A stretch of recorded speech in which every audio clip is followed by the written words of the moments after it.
नमस्कार दोस्तों, आप सभी लोगों का स्वागत है आपके अपने YouTube चैनल राजेंद्र क्लासेज में।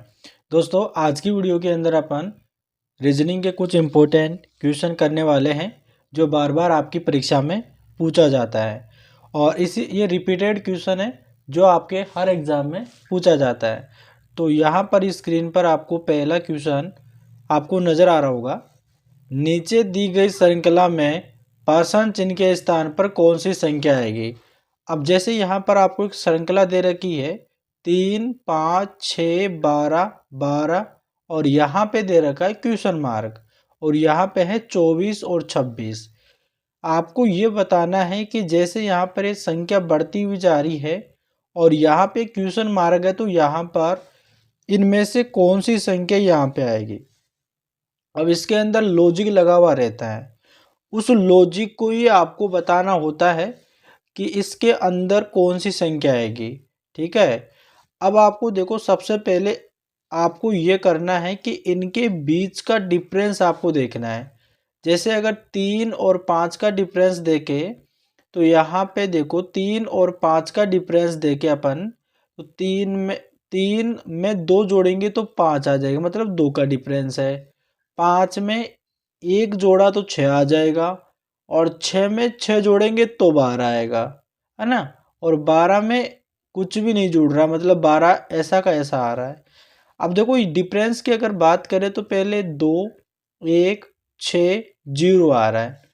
इससे हमको कुछ भी समझ में नहीं आ रहा कि इस प्रकार से अगर यहाँ पर करते हुए चलेंगे तो यहाँ पे क्वेश्चन मार्क पर क्या आएगा, है ना। तो अब क्या करेंगे, देखो अब इसमें आपको ज़्यादा इसमें सोचना नहीं है। आपको करना क्या है कि एक एक संख्या को छोड़ के आपको लॉजिक देखना है। जैसे इस 5 को छोड़ देना है और 3 और 6 को देखना है, 6 और 12 को देखना है। अब देखो 3 दूनी 6, मतलब कि इस 3 में 2 का गुणा करने पर 6 आ गया और वैसे ही 6 का 2 मतलब कि जो 6 है उसमें 2 का गुणा करेंगे तो 12 आ जाएगा। 12 का फिर डबल करेंगे तो 24 आ जाएगा। ठीक है, मतलब कि यहाँ पे डबल कर रहा है। अब आप जो यहाँ पर संख्या छूट गई है बीच में, जैसे 5 और फिर एक संख्या छोड़ के इसमें अंतर देखेंगे। ठीक है, या फिर लॉजिक लगा के देखेंगे। देखो 5 दूनी 10, है ना, 10 आ रहा है और 5 दूनी 10 और 10 में 2 जोड़ा तो 12 आ गया। ठीक है, और 12 दूनी 24 और 24 में 2 जोड़ेंगे, है ना, तो 25, 26। 26 ऑप्शन में देखते हैं तो ऑप्शन में आपका 26 नहीं है, इसका मतलब ऐसा नहीं होगा। अब 5 में क्या जोड़े कि 12 हो जाए, 5 में 7 जोड़ने पर 12 मिलेगा, 12 में 7 जोड़ने पर क्या मिलेगा 19। 19 आपको ऑप्शन में दे रखा है, लेकिन आप यहाँ पे टिक नहीं लगा सकते। क्यों?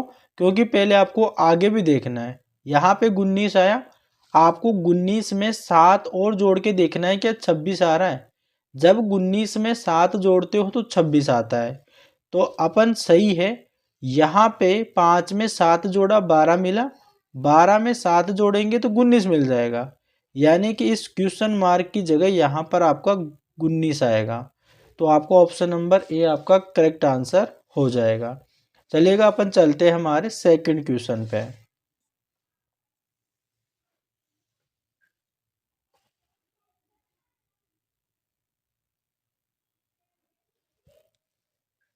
चलिएगा, अब यहाँ पर आपका सेकंड क्वेश्चन है, नीचे दी गई प्रश्न का सही वेन आरेख बताइए, है ना। अब जो वेन डायग्राम होता है इससे भी संबंधित आपका क्वेश्चन आता है ना।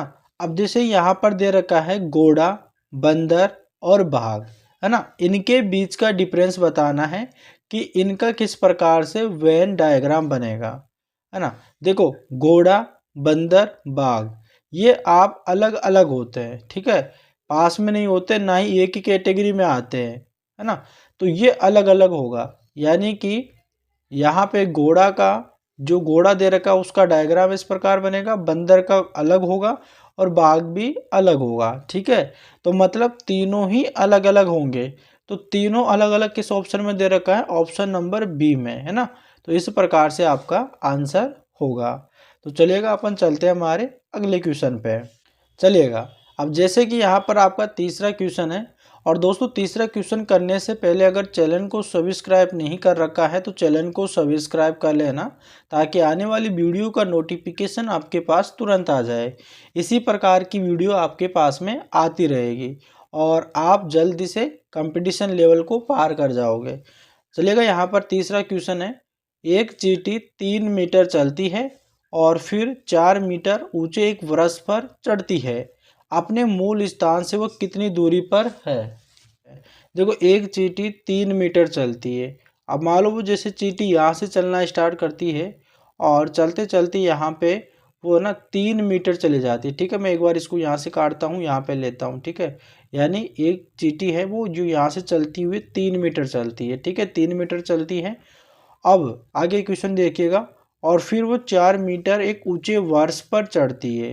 मान लो जैसे कि वहाँ पे एक वर्ष यहाँ पे होना होगा, है ना, तो वो चींटी यहाँ से 3 मीटर चलती है और यहाँ से चल के यहाँ तक आती है, फिर वो एक वर्ष पे चढ़ जाती है। तो वर्ष पे यानी 4 मीटर एक ऊंचा वर्ष है, वहाँ पे चढ़ जाती है। ठीक है, अब बोल रहा है आप अपने मूल स्थान से वो कितनी दूरी पर है। वो यहाँ से इनकी ये दूरी बतानी है कि वो यहाँ से कितनी दूरी पर है, आपको ये दूरी बताना है। अब इसके अंदर देखो, आपको यहाँ पर पाइथागोरस प्रमेय का यूज होगा। पाइथागोरस प्रमेय क्या है? पाइथागोरस प्रमेय होती है कर्ण स्क्वायर, ठीक है, यानी कर्ण स्क्वायर बराबर लंब स्क्वायर, ठीक है, लंब स्क्वायर प्लस आधार स्क्वायर। ये तो आपको पता होगा। ठीक है, अब जैसे कर्ण स्क्वायर आपको निकालना है तो कर्ण स्क्वायर आपको कर देना है। ठीक है, कर्ण स्क्वायर आपको कर देना है, और लंब स्क्वायर यानी ये वाला लंब, ठीक है, 4 का स्क्वायर है ना, तो 4 का स्क्वायर कर देंगे और प्लस आधार स्क्वायर यानी 3 का स्क्वायर कर देंगे। तो फिर यहाँ पर करेंगे कर्ण स्क्वायर बराबर 4 का स्क्वायर का मतलब 16 प्लस 3 का स्क्वायर का मतलब 9। अब फिर करेंगे यानी कि कर्ण स्क्वायर बराबर 16 और 9 को जोड़ेंगे तो यहाँ पर आपका 25 हो जाएगा। हमें कर्ण चाहिए, कर्ण स्क्वायर नहीं चाहिए, तो हमें कर्ण निकालने के लिए क्या करना पड़ेगा, कर्ण और बराबर। ठीक है, यानी इसके ऊपर स्क्वायर था तो इसके ऊपर भी अपन रूट लगा देंगे और इसके ऊपर भी अपन रूट लगा देंगे। इस रूट से यहाँ पर ये स्क्वायर कैंसिल हो जाएगा और यहाँ पे जो 25 का वर्गमूल निकालेंगे तो 5 आ जाएगा। मतलब कि हमारा जो कर्ण निकला वो कितना आ गया, 5। तो यहाँ पर हमारा जो चींटी की है उसके अपनी मूल स्थान से कितनी दूरी है, 5 मीटर। ठीक है, तो यहाँ पर आपका ऑप्शन नंबर ए आपका करेक्ट आंसर हो जाएगा। ठीक है, तो चलिएगा अपन चलते हैं हमारे अगले क्वेश्चन पे। चलिएगा, अब यहाँ पर आपका एक चौथा क्वेश्चन है, इसमें दे रखा है निम्नलिखित में से कौन सी संख्या दी गई श्रृंखला में प्रश्न चिन्ह के स्थान पर आएगी। ठीक है, अब यहाँ पर आपको बताना है कि इस प्रश्न चिन्ह के स्थान पर कौन सी संख्या आएगी। देखो, यहाँ पर श्रृंखला आपको कुछ इस प्रकार से दे रखा है, जैसे कि 1 2 2 4 3 6 4 8, इस प्रकार से आपको श्रृंखला दे रखी है। देखो, आपको पहले क्या करना है, देखो यहाँ पर देखते हैं, पहले 1 और 2 1 का डिफरेंस है, 2 और 2 में देखें तो यहाँ पर 0 का डिफरेंस है। तो इस प्रकार से मेरी कोई श्रृंखला समझ में नहीं आ रही है, तो मैं ऐसे करता हूँ कि एक एक अंक को छोड़कर, है ना, श्रृंखला को देखता हूँ। जैसे कि इस 1 और इस 2 में देखूंगा, 2 और 3 में देखूंगा, 3 और 4 में देखूंगा, 4 और इसमें देखूंगा कि क्वेश्चन मार्क पे क्या आएगा। अब जैसे कि यहाँ पर पहले 1 और 2 की बात करें तो यहाँ पे +1 हो रहा है, मतलब 1 में 1 जोड़ा जाएगा तो 2 आएगा, 2 में फिर 1 जोड़ेंगे तो 3 आएगा, 3 में 1 जोड़ेंगे तो 4 आएगा, 4 में 1 जोड़ेंगे तो यहाँ पे 5 आएगा। ठीक है, यानी क्वेश्चन मार्क पर क्या आएगा, 5 आएगा, जो कि ऑप्शन नंबर डी में दे रखा है। ठीक है, अब आप इसको भी देख सकते हो, यानी 2 दूनी 4, ठीक है, और 2 तिया 6, 2 चौक 8, यानी इसमें 2 2 का डिफरेंस है और इसमें 1 1 का डिफरेंस है। इस प्रकार से आपका ये क्वेश्चन सोल्व होगा। ठीक है, तो चलिएगा अपन चलते हैं हमारे अगले क्वेश्चन पे। चलिएगा, अब देखिएगा दोस्तों, यहाँ पर आपका 5वां क्वेश्चन है और 5वां क्वेश्चन है लुप्त संख्या ज्ञात करना है। ठीक है, इसमें आपको लुप्त संख्या निकालना है। वैसे ही आप यहाँ पर क्वेश्चन मार्क पर कौन सी संख्या आएगी। ठीक है, जैसे यहाँ पर 1 4 27 256 दे रखा है। इस प्रकार की बड़ी बड़ी संख्या देखकर स्टूडेंट घबरा जाता है, वो सोचता है कि 1 के बाद में 4 आ गया, 4 के बाद में 27 आ गया और 27 के बाद में 256 आ गया, तो ये कैसे आ गया, है ना। तो उससे वो घबरा जाता है। देखो अगर इस प्रकार से अगर आपके पास में कोई श्रृंखला आती है तो उस श्रृंखला को हमेशा या तो आप मल्टीप्लाई में करके देखना, या फिर आपको वर्ग, या फिर आपको घन, ये 3 स्टेप है, आपको इस प्रकार से आपको करके देखना है। इसी में आपका श्रृंखला पूरी हो जाएगी। जैसे कि पहले मैं यहाँ पे, है ना, वर्ग करके देखता हूँ, क्योंकि मुझे वर्ग लग रहा है। क्यों? क्योंकि देखो अगर एक का, है ना, एक का स्क्वायर करेंगे, ठीक है, अगर अपन क्या करेंगे, मतलब एक का एक, है ना, एक की पावर एक करेंगे मतलब एक आ गया, दो की पावर दो करेंगे मतलब दो का स्क्वायर करेंगे तो 4 आ जाएगा, फिर तीन की पावर तीन करेंगे तो कितना आ गया, 27 आ गया। वैसे ही अगर 4 की पावर 4 करेंगे तो 256 आएगा, ठीक है।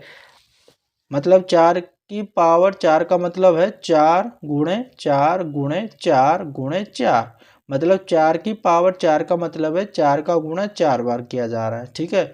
अब देखो आगे क्वेश्चन मार्क पे क्या आएगा, 4 के बाद में कौन सी संख्या आती है, 5, 5 की पावर 5, ठीक है। जितनी संख्या है उतनी ही पावर लग रही है।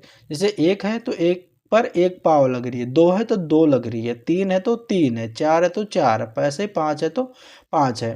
5 की पावर 5 का मतलब है कि 5 का गुणा 5 बार किया जावे, ठीक है। तो यहाँ पर मैंने 5 बार गुणा कर दिया, ठीक है।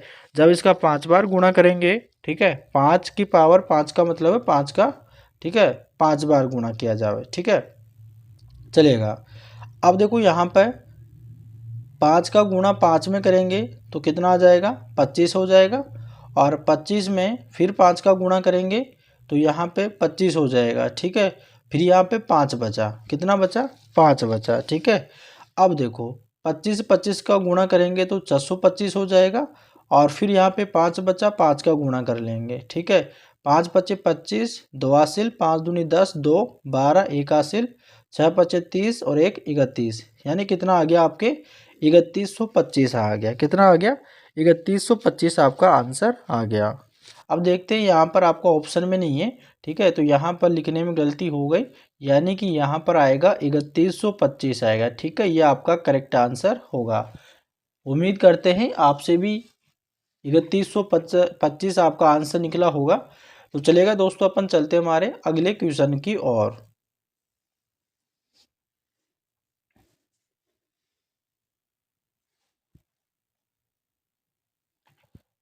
चलेगा दोस्तों, यहाँ पर आपका छठवां क्वेश्चन है, और यहाँ पर भी आपको श्रृंखला दे रखी है और आपको ये वाला लुप्त वाला पद आपको निकालना है, ठीक है। अब जैसे दोस्तों इसमें आपको पहले डिफरेंस देखना है। अगर 4 और 6 का डिफरेंस, 4 और 9 का डिफरेंस देके तो यहाँ पे 5 का डिफरेंस आ रहा है। 9 और 17 में डिफरेंस देके तो 7 और 1 8 का डिफरेंस आ रहा है। अगर 17 और 35 के अंदर डिफरेंस देके तो यहाँ पे 10 और 3 कितना होता है, 10 और 3 13, 13 और 5 देखे जाए तो यहाँ पे 18 हो गया, ठीक है। तो यहाँ पर आपको डिफरेंस से कोई समझ में नहीं आ रहा, ठीक है। डिफरेंस में, इसमें डिफरेंस से कोई लॉजिक नहीं लग रहा है। तो आपको करना क्या है कि 4 का गुणा 2 में करना है, ठीक है, यानी गुणा 2 किया तो 4 दूनी 8, 8 आ गया, प्लस 1 कर दो, मतलब गुणा 2 और प्लस 1 कर दो, तब जाकर 9 आ जाएगा। 4 का गुणा 2 में करेंगे, 4 दूनी 8 और प्लस 1 करेंगे तो 9 आ जाएगा। वैसे इसमें देखते हैं कि गुणा 2 करेंगे तो 9 दूनी 18, लेकिन यहाँ पर जो 17 आ रहा है मतलब माइनस कर रहा है, एक माइनस कर रहा है। अब देखो आगे चलते हैं, 17 दूनी 34, 2 गुणा करेंगे, 17 दूनी 34, यहाँ पे प्लस 1 35, मतलब कि एक बार 2 से गुणा प्लस 1, फिर 2 से गुणा माइनस 1, फिर 2 से गुणा प्लस 1।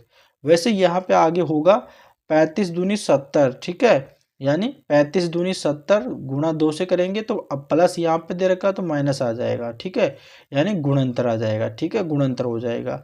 अगर हम सही है तो गुणंतर का डबल करके प्लस 1 करना है, ठीक है। पहले 2 गुणा करते, 9 दूनी 18, एक हासिल, 6 दूनी 12, एक 13, और प्लस 1 करना है, ठीक है, प्लस 1 करना है। तो यहाँ पर 139 आना चाहिए, तो 139 आ रहा है, तो मतलब हमारा यहाँ पे सही है, ठीक है। वैसे तो हमारा आंसर ये होगा, ठीक है, गुणंतर होगा, है ना, ये वाला आपका करेक्ट आंसर होगा, ऑप्शन नंबर ए आपका करेक्ट आंसर होगा।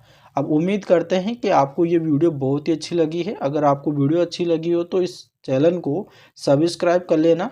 इसी प्रकार की वीडियो आपके पास में आती रहेगी।